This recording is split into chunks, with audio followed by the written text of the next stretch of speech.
नमस्कार दोस्तों, एक बार फिर से स्वागत है आप सभी का हमारे यूट्यूब चैनल पर। और यहाँ पे फिर से मैं स्टार्ट कर रहा हूँ अपने 15 प्रश्नों की जो श्रृंखला है, उसमें एक और बेहतरीन क्लास, जिसमें हम लोग राज्य व्यवस्था के संदर्भ में कुछ प्रमुख प्रश्नों को देखेंगे। लेकिन लास्ट में जरूर बताइएगा कि इतने प्रश्नों में से आपके कितने प्रश्न फिर सही होते।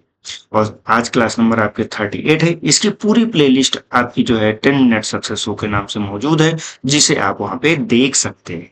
तो चलते हैं बिना देर के, आप सभी एकदम रेडी होंगे आज की हमारी बेहतरीन श्रृंखला के लिए। इसमें हमारा पहला प्रश्न है, संविधान सभा के प्रथम अध्यक्ष कौन थे। एकदम आसान सा प्रश्न पूछा गया है कि प्रथम अध्यक्ष कौन थे, लेकिन साथ में कंफ्यूजन भी है। प्रश्न क्या है? प्रथम अध्यक्ष। विकल्प है आपके डॉक्टर राजेंद्र प्रसाद, डॉक्टर सच्चिदानंद सिन्हा, डॉक्टर अंबेडकर प्रसाद, बी एन राव। ये प्रश्न देखा जाए तो आपकी एक बार जो है सुपर टेट की परीक्षा, एक बार एसएससी की परीक्षा और एक बार यूपी ट्रिपल एससी की परीक्षा में ये प्रश्न पूछा गया। आखिर इस प्रश्न का क्या लॉजिक है पूछने का? देखिए यहाँ पे बेटा रखा इसलिए गया है, आपको देखने में तो आसान लग सकता है, लेकिन ये एक विकल्प यहाँ पे नहीं दिया गया है। यहाँ पे सिर्फ फर्स्ट पूछा गया। यहाँ पे ये नहीं कहा गया है कि हमें किसके बारे में जानना है, स्थायी के बारे में या फिर अस्थायी के बारे में। यहाँ पे इसमें से किसी भी चीज का यहाँ पे जिक्र नहीं किया गया। जब यहाँ पे इन चीजों का जिक्र नहीं है तो आप क्या समझेंगे कि किसके बारे में पूछ रहे हैं? जिसमें कुछ लोग ज्यादा दिमाग लगाएंगे, कहेंगे भैया स्थायी अध्यक्ष को ही प्रथम अध्यक्ष माना जाएगा, वो डॉक्टर राजेंद्र प्रसाद को टिक करेंगे। और कुछ लोग कहेंगे कि पहली बार जो संविधान सभा के अध्यक्ष बनाए गए, चाहे वो स्थायी हो चाहे अस्थायी हो, उन्हें ही हम मारेंगे। तो वो जिसको मारेंगे वही यहाँ पे सही हो जाएगा। ज्यादा दिमाग लगाने वाले यहाँ पे क्या कर देंगे, गलत कर देंगे। तो इसका सही आंसर बेटा आपका क्या हो जाएगा? डॉक्टर सच्चिदानंद सिन्हा जी को जो है प्रथम अध्यक्ष बनाया गया है। जो बैठक होती है ये आपकी कब होती है? 9 दिसंबर को होती है और 1946 में। इसी दिन जो पूरा आपका सारी चीजों को मैनेज करने के लिए एवं अध्यक्ष पद के लिए परमानेंट जिसकी नियुक्ति चुने जाने के लिए किया गया था, वहां पर इन सब प्रक्रियाओं को संचालित करने के लिए सच्चिदानंद सिन्हा को ही चुना। इसीलिए ये महत्व। अगर ये प्रश्न में दे दे कि स्थायी अध्यक्ष कौन थे, तब आपका कौन हो जाएगा? डॉक्टर राजेंद्र प्रसाद। लेकिन अस्थायी अध्यक्ष एवं प्रथम अध्यक्ष दोनों का उत्तर क्या हो जाएगा? आपका सच्चिदानंद सिन्हा हो जाएगा। क्लियर बेटा? यहाँ पे आपको याद रखना है। कितने लोगों का सही होगा जरूर बताइएगा। अगले प्रश्न पे चलते हैं। संविधान सभा के प्रथम दिन का अधिवेशन की अध्यक्षता किसने की? यहाँ पे देखिए सेम प्रश्न, वही चीज यहाँ पे भी पूछी गई, लेकिन ये प्रश्न कहाँ पे आपकी परीक्षा में पूछा गया है? पीसीएस की। बहुत असाधारण कुछ क्वेश्चन मिलते हैं, बहुत साधारण रहते हैं। पीसीएस आरओ की परीक्षा में ये प्रश्न पूछा गया। अब ये क्या है रहा कि प्रथम दिन के अधिवेशन किसने अध्यक्षता की?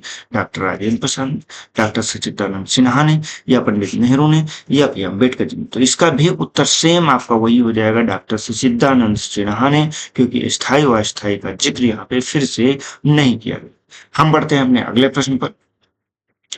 हमारा अगला प्रश्न है, 1939 में यह घोषणा कि सांप्रदायिक समस्याओं के समाधान एकमात्र तरीका संविधान सभा है, यह कथन किसका है? जवाहरलाल नेहरू जी का है, सुभाष चंद्र बोस जी का है, महात्मा गांधी जी का है, या फिर जिन्ना जी का है? तो देखिए यहाँ पे क्या कह रहा है? सांप्रदायिक। यहाँ पे जो सांप्रदायिक शब्द यूज किया गया है, इन सांप्रदायिक समस्याओं का समाधान पूछा गया। तो ये आपके महात्मा गांधी जी का वक्तव्य है। 1939 में महात्मा गांधी ने ही ये चीज कही थी कि बिना इसके संभव नहीं, और कैबिनेट मिशन योजना के बाद यही स्वीकार किया गया और संविधान सभा आपकी दी गई। इसीलिए इस चीज को यहाँ पे याद रखिएगा। हम चलते हैं अपने अगले प्रश्न पर। हमारा अगला महत्वपूर्ण प्रश्न, भारत की संविधान सभा का गठन किस योजना के अंतर्गत किया गया था? क्रिप्स मिशन के तहत किया गया था, वेवल योजना के तहत, कैबिनेट मिशन योजना के तहत, माउंटबेटन योजना के तहत। अभी हमने थोड़ी देर पहले आपको बताया कि जो आपकी संविधान सभा है बेटा, इस संविधान सभा का गठन आपका कैबिनेट मिशन योजना के अंतर्गत किया गया। इस योजना को गठित कब किया गया था? 1946 में। कैबिनेट मिशन आता है, उसने संविधान सभा का गठन किया था। और इसने किस आधार पे? तो जो संसदीय प्रांतीय चुनाव था, प्रांतीय विधानसभाओं के आधार पर सीटों का बंटवारा। प्रांतीय विधान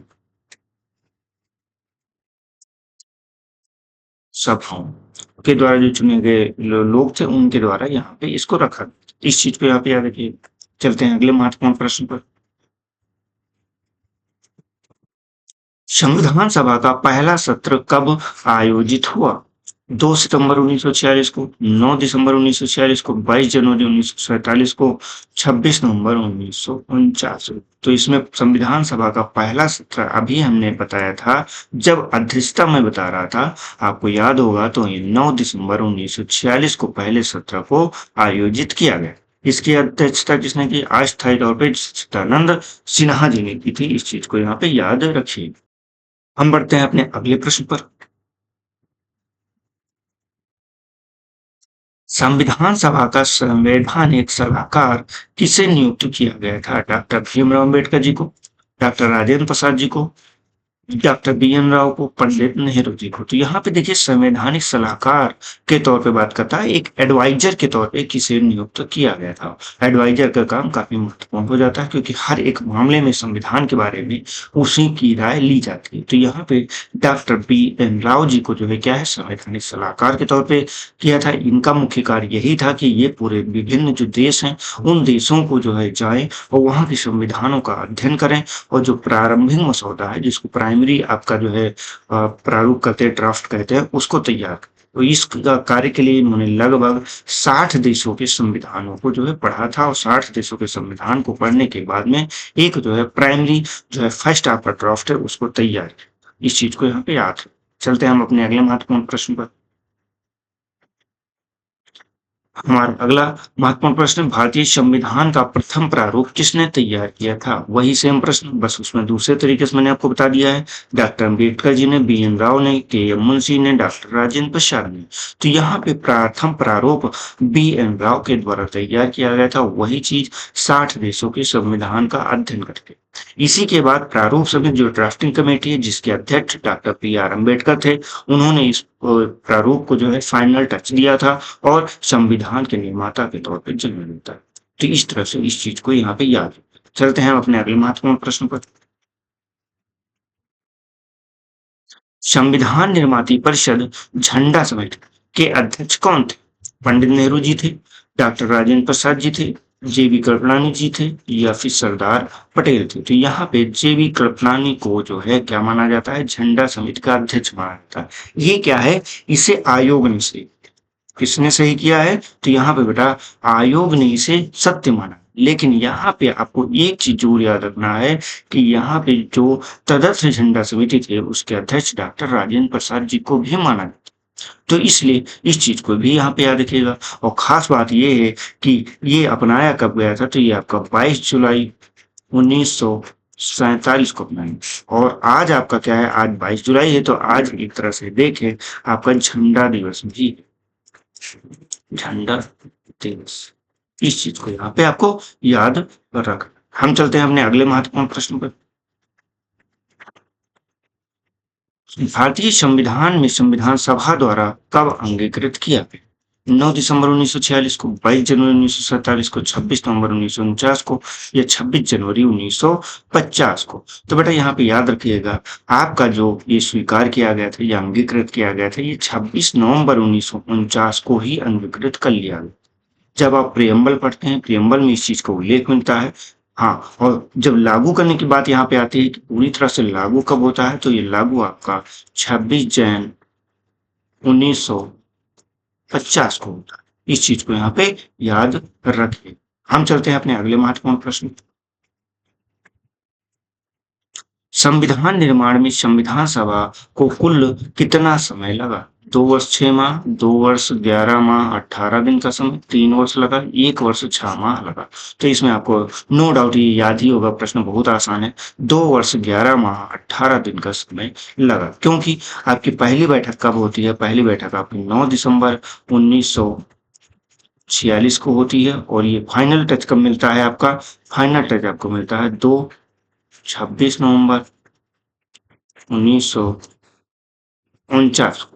क्लियर? इस चीज को याद रखिएगा। इनके बीच में कितने लगभग आपके 11 सत्र आयोजित हुए, लगभग 114 दिन बैठक हुई, कई सारे वाचन हुए। तो इन सब चीजों को यहाँ पे याद रखें। चलते हैं हम अपने अगले महत्वपूर्ण प्रश्न में।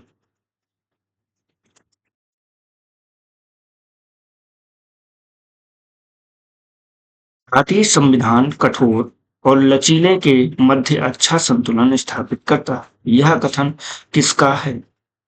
ऑस्टिन जी का है, केसीवियर का है, डाइसी का है या फिर ग्रेनविल ऑस्टिन का है। तो यहाँ पे बेटा याद रखना है कि ये कथन केसीवियर का है। ये कई बार प्रश्न पूछा जा चुका है। जो केसीवियर है ये भारतीय संविधान को अर्धसंघीय जो क्वासी फेडरल है बताते हैं और ये कहा जाता है कि जो आपका कठोर और लचीलापन उसके बीच का सबसे बढ़िया संतुलन स्थापित करना है। इस तरह के प्रश्न आपके पीसीएस और आरओ की परीक्षा में अक्सर पूछे जाते हैं। तो इस चीज को यहाँ पे याद रखिएगा। चलते हैं हम अपने अगले महत्वपूर्ण प्रश्न पर। संविधान सभा कांग्रेस थी और कांग्रेस भारत था। यह कथन किसका है? केसीवियर का है, डाइसी का है, ऑस्टिन का है या फिर माउंटबेटन का है। तो यहाँ पे ऑस्टिन के द्वारा ये कथन कहा गया है। उन्होंने कांग्रेस की जो प्रमुख भूमिका है उस भूमिका को रेखांकित करते हुए ये वक्तव्य दिया था। हम चलते हैं अगले महत्वपूर्ण प्रश्न पर। भारतीय संविधान सभा में महिला सदस्यों की संख्या कितनी थी? 10 थी, 12 थी, 15 थी या फिर 18 थी? बहुत ही सामान्य सा प्रश्न है। इसमें आपको 15 संख्या याद रखना है। संविधान सभा में कुल 15 महिलाएं थी। हाँ, प्रारंभ में क्या है, अगर पूछा जाए कि प्रारंभ में कितनी महिलाएं थी तो प्रारंभ में आपकी 10 थी, जिनकी बाद में वृद्धि कर दी गई। वृद्धि करने के बाद में कितनी कर दी गई? 15 कर दी थी। इस चीज को यहाँ पे याद रखिएगा। पहले सिर्फ 10 महिलाएं ही थी। चलते हैं हम अपने अगले महत्वपूर्ण प्रश्न पर। मुझे इस आरोप के संबंध में कोई क्षमा नहीं मांगनी है कि संविधान के प्रारूप में गवर्नमेंट ऑफ इंडिया एक्ट 1935 के एक बड़े भाग को पुनः उत्पादित कर दिया गया।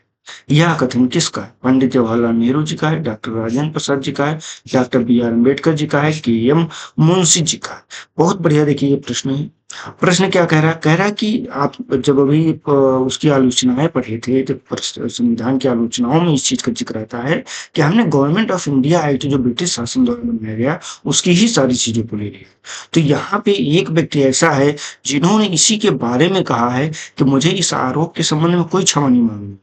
हम लोगों ने ऐसा किया है तो इसके लिए क्षमा हम नहीं मांगने वाले। और ये किसने कहा था? ये doctor B are Ambedkar ji ने कहा था, जिन्हें संविधान निर्माता के तौर पर माना गया था।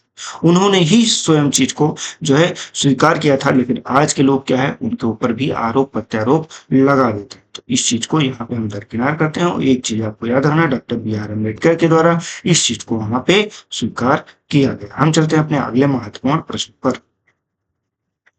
भारतीय संविधान में समवर्ती सूची की अवधारणा किस देश से ग्रहण की गई है?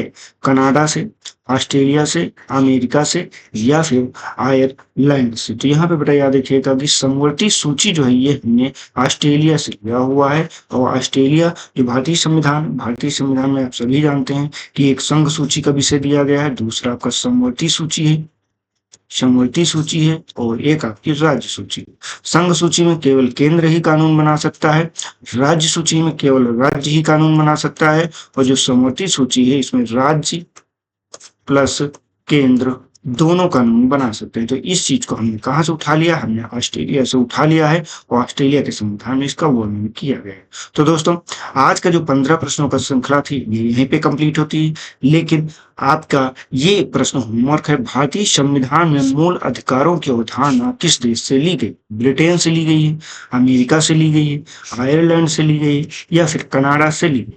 तो आपके कितने प्रश्न सही हुए हैं, इसके साथ में आपका ये प्रश्न का उत्तर क्या होगा जरूर कमेंट बॉक्स में बताइए। तो देख लेते हैं कल जो हमने आपसे प्रश्न पूछा था उस प्रश्न का उत्तर कि सोने की खोज किसने की है? यूनानियों ने की है, अरबों ने की है, भारतीयों ने की है, रोमन ने की है? तो यहाँ पे भारतीयों के द्वारा सोने की अवधारणा की खोज की गई, जिसमें आर्यभट्ट और ब्रह्मगुप्त जैसे गणितज्ञों को जो है बहुत ही महत्वपूर्ण योगदान। ब्रह्मगुप्त ने शून्य के साथ में गणितीय क्रियाएं जो है उनको नियम दिए थे और यह गणित के इतिहास का अगर बात करें तो सबसे महत्वपूर्ण। और एक प्रश्न इसमें तो एक गाना भी याद आता है जहाँ पे ये चीज का जिक्र किया जाता है कि जब शून्य दिया मेरे भारत को तब दुनिया को गिनती है। आपने इस गाने को भी सुना होगा तो आप चाहे तो उससे भी याद कर सकते हैं कि भारत के द्वारा ही शून्य को दिया है। तो आज का हमारा ये सेशन पूरा कंप्लीट होता है। अब देख लेते हैं कि कल हमारी क्लास किसकी रहेगी? इकोनॉमी की रहेगी। जरूर से जरूर आप ज्वाइन करिएगा और इसी के साथ में जाने के पहले हमारे चैनल को सब्सक्राइब कीजिए, वीडियो को लाइक कीजिए और अधिक से अधिक अपने दोस्तों को भी शेयर कीजिए। कंटेंट कैसा लगा इस चीज को जरूर बताइएगा। अगर कोई आपको डाउट होता है तो हमारे टेलीग्राम चैनल पे एक डाउट सेशन बना हुआ है, जीएस स्टडी बड़ी भाई संतोष सर, उसकी ज्वाइन कर सकते हैं, वहाँ पे आपके प्रश्नों के जवाब मिलेंगे। तो आज के लिए इतना ही, मिलते हैं नेक्स्ट सेशन में, तब तक के लिए जय हिंद, जय भारत, आपका दिन शुभ हो।